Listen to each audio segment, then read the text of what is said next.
Our cities are burning and police officers are being ambushed. None of this is spontaneous. Today, our guest will discuss with us how and why communists and Marxists precipitate mob violence. You're watching Anarchy in America with Christian Gomez.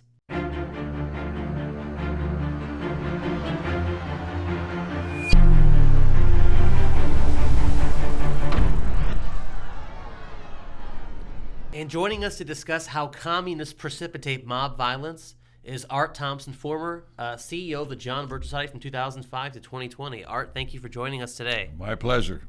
So let's get right into it. Now, before you were the CEO of the John Birch Society in 2005 when you became CEO, long before that, you were a coordinator for the John Birch Society. True. In the state of Washington. No, I was very active in leadership in the state of Washington. Chapter leader? But section leader and any number of other different things as well. Support your local police committee, chairman in Seattle, that kind of thing. And you were the head of the Support Local Police Committee during the time of the Civil Rights Movement, right, in the 60s and 70s in Seattle? That's correct. I was executive secretary, yes. So from your experience at the time, what sort of tactics of violence, mob violence, did you see or experience from the communists and other Marxist-orientated groups and people at the time? Well, they did any number of things. They actually had two basic tactics they used. One was to intimidate people, to agitate them into violence.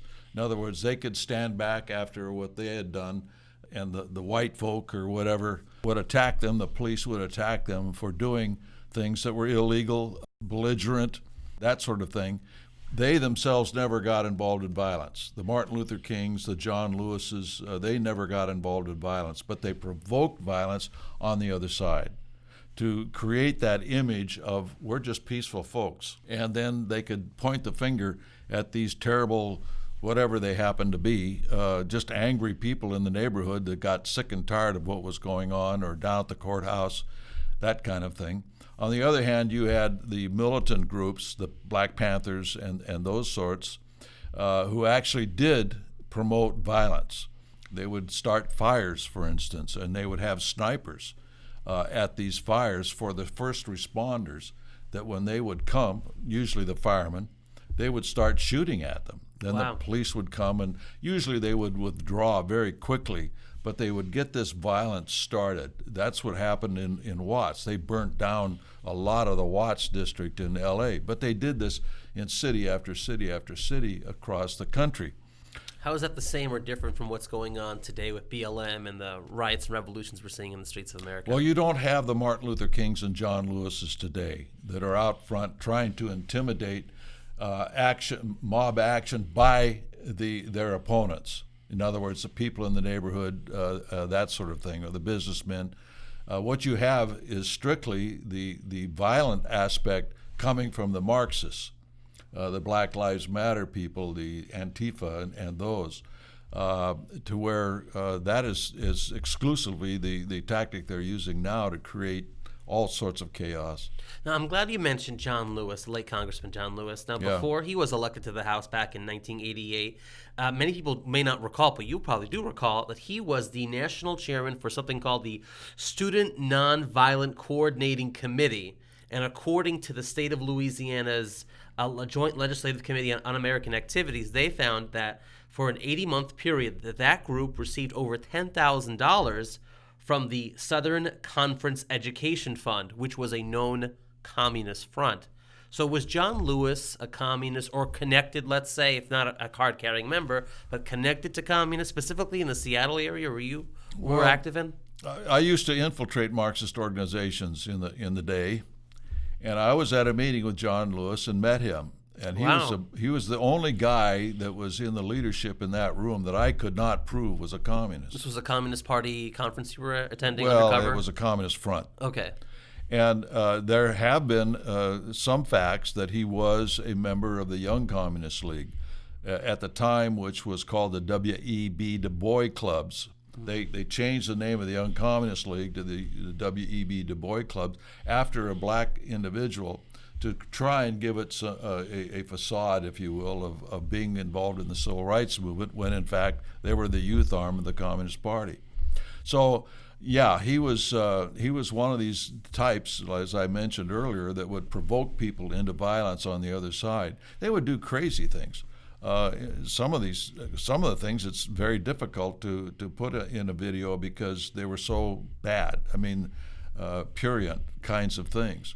For instance, they would rent costumes of being a Catholic priest and a Catholic nun, and then do fornicating, sexual acts on the courthouse steps and things like that. Then they would be carted off in handcuffs. And as far as the media was concerned, those were Catholic priests and nuns. They weren't. They would go into a restaurant and they would urinate into the sugar bowl on the tables and that kind of thing. And then they would be arrested. And the media would promote it as being, well, all these people wanted to do was to eat, in a non-segregated restaurant, and they got arrested for that. No, they got arrested for doing what they did. Lewd activity. Yeah. So this was not unusual, but the media, just like today, would not report the real facts as to what was going on. But John Lewis was very active in a lot of that. Now, I got a longer question here for you. I was doing some research before we started our interview. So Lewis, he held some quasi-insurrectionist views, just to put it mildly. For example, in justifying the use of violence, according to an article that appeared in the December 7, 1963 issue of the San Francisco Chronicle, they said that he felt the possibility of violence is justified because out of this conflict, this division and chaos will come something positive, end quote. And that's also reminiscent of Rahm Emanuel saying that we shouldn't let a crisis go to waste. And all this is consistent with Karl Marx's beliefs about using violence, which begs the question, why do Marxists and these communist individuals, why do they use violence? What do they hope to achieve by violence that they don't think they can get unless they use violence? Well, a couple of things. Number one is intimidation, to silence the majority of the people who want security. Please, mob, pass by my house and leave me alone. Kind of a thing. We saw that in St. Louis, for instance, with that McCluskey couple that defended their home. He had an AR-15 and she had an inoperative pistol, by the way. And the neighbors got mad at them because they felt that if they just let the mob go by, they'll leave us alone. Don't antagonize them. They might burn down our house instead of yours. Sort of thing. So it's a certain amount of intimidation that goes on there. But at any rate, the main thing, and this is what the communist rabble, not the leadership, but the rabble does not understand, and that is that the violence that they're promoting is to create more government, more controls, not local controls, but national controls, federal controls, because the local police obviously can't take care of the problem, right? So we're going to have to call in the national government. And we've seen that places like Seattle, Minneapolis, where the federal government, Justice Department, has already been overseeing the police departments long before these incidents have occurred, recent incidents. That's true, but what they want is a completely nationalized police force on the road to an international police force under the banner of the United Nations. Now, the average person is involved in the streets does not understand that strategy. They don't understand quite what they're doing. Why would communists want to empower potential Republican presidents having a national police force? What's the idea behind that then? Well, the thing is that there's another thing going on at the same time, and that is that they're trying to convince the average conservative, law-abiding citizen to support federalization of the police in the name of the violence. They don't care who's president at any given moment because they think that they'll be able to get their people into Congress and into the White House at some point in the future to use that control. That control may be very benign at first as a result of it being under a Republican administration, for instance, under a Donald Trump or whomever. But down the road, with incremental steps, that control will become greater and greater and greater until finally, once they get control, then they will be able to come and get people like you and me away from the microphone. Yes. So we won't be able to explain what's going on. We won't be able to educate the American people as to how they can prevent this draconian government from growing. Local police is the only thing, the United States is the only country that has local police, completely local. Some have a hybrid of federal and or national and local, but most have national police, beholding to the national government, not to the local citizens, not to the local city council and mayor and that guy that stands in line and votes down at the local precinct.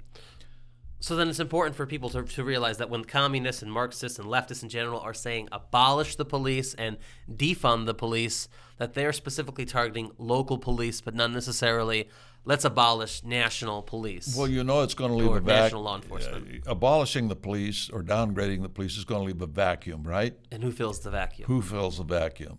And they know that. I mean, maybe not the dummies that are cheering in front of the megaphone, but the people with the megaphone, they understand what they're doing. And they want to create a vacuum into which a national government or a national police, that they come in and fill that vacuum. So in addition to Lewis's student nonviolent coordinating committee, there was also back in the day... We used to call it SNCC, by the way. Yeah, SNCC. SNCC. Yes. Before there was also the Students for a Democratic Society, SDS, which has been brought back actually as the new SDS under the Maoist Freedom Road Socialist Organization. And then, of course, Vladimir Lenin, he wrote a whole book about youth and the importance of youth. Why is it that the communists and Marxists in general always seem to target and go after young people, the youth specifically? Well, frankly, and I hope that the youth watching this won't get mad at me, but basically you're filling an empty brain with information that they can put in there, but they can't do it very well to a person who's got some experience in their 40s, 50s, 60s, 70s. You can't change their minds very well. You can't get them to believe the lies that you tell them. But the youth who are going to school to learn things, they don't know a lot of things. In those cases, they fill their heads with all of this Marxist baloney. Like the 1619 Project promoted by the New York Times? As an example. And what a lot of people don't know is that indentured slaves in this country were mainly Englishmen, and they were here before black slavery was here. Mm-hmm. That white slavery was already here before black slavery was introduced to America, North America. Of course, in the public schools, they try to make the distinction of indentured servants versus slaves. They sort of soften the experience that the indentured servants went through. Well, it wasn't quite slavery as bad as what it was under the African Americans and so forth. Well, it's partially true, mm-hmm. because your indentured slaves or people might be for 7 years, for instance, and it might have been voluntary to pay their way to the New World. I want to go to the New World where I have better opportunity and everything else, but I don't have the money to get there. So you go to a ship owner or whatever, and you say, "I'll put myself in an indentured status, and you can sell me when you drop me off in America and get your money." Now that's the low end of indentured. Mm-hmm. The high end of indentured was if you were guilty of treason. Instead of killing you, they put you into a permanent indentured status. You might get out of it, but it was more likely you'd be dead before you got to that point. Much like the history of Australia being a penal Exactly. colony, Botany Bay. Sure. So you had everything in between, but it was a system of slavery for either a specific length of time or for a person's life. Back taxes, all sorts of different And many things. of those 7-year terms of being a servant in the United States, a lot of times they extended those terms or had them sign contracts that they couldn't read, because it wasn't just African Americans who perhaps couldn't read well, but also many of these poor Englishmen and poor Irishmen who came to the United States also had the same. Sure. They suffered the same exact conditions as well. So, what role do these youth groups and student groups play right now in BLM? In your observation of what's going on. Well, basically, they form the backbone of the people in the streets. They're not the young ones in high school particularly, but in the college age and just shortly beyond that, they've been indoctrinated for so many years that they form the cadre, if you will, of these street mobs. Now, some of them are going from city to city. They're obviously being supported, financed by someone to travel around from city to city to perform these acts, but you've got to have a core in those cities in order to be able to for these people to come in and flesh it out and give them direction and perpetuate whatever demonstrations that are going to be put together into violence. So for the average person watching out there, regardless of their age, young or more experienced, what would you recommend that they do to sort of expose and combat this besides bringing their own sugar to a restaurant, let's say? Well, the thing is that it all boils down to education. You've got to inform yourself and then inform others as to what's going on, what's behind everything. And once the people understand what's going on, they'll apply pressure to their local authorities better than what they're doing now. It's almost non-existent in some of these cities.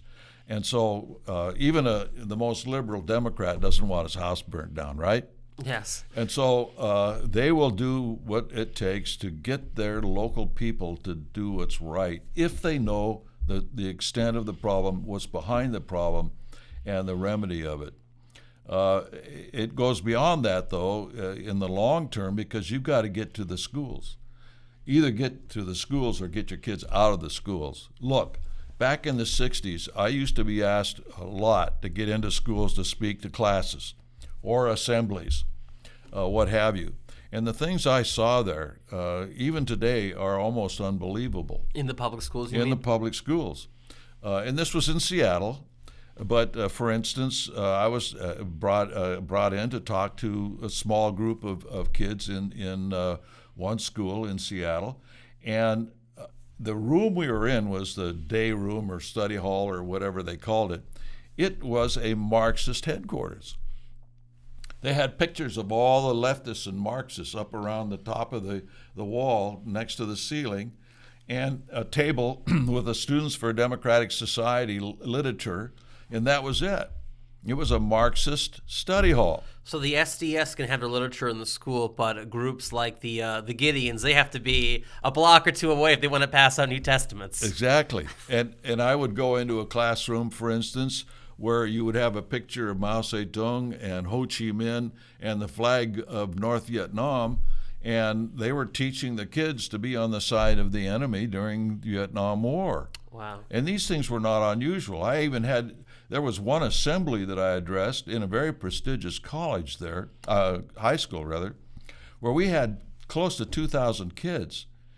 And I almost turned it into a riot because I was the only guy versus 7 other people from the ACLU, from SDS, from Wenzel Ramos Brigade, the Young People's Socialist Alliance, you name it, they were there, and then me.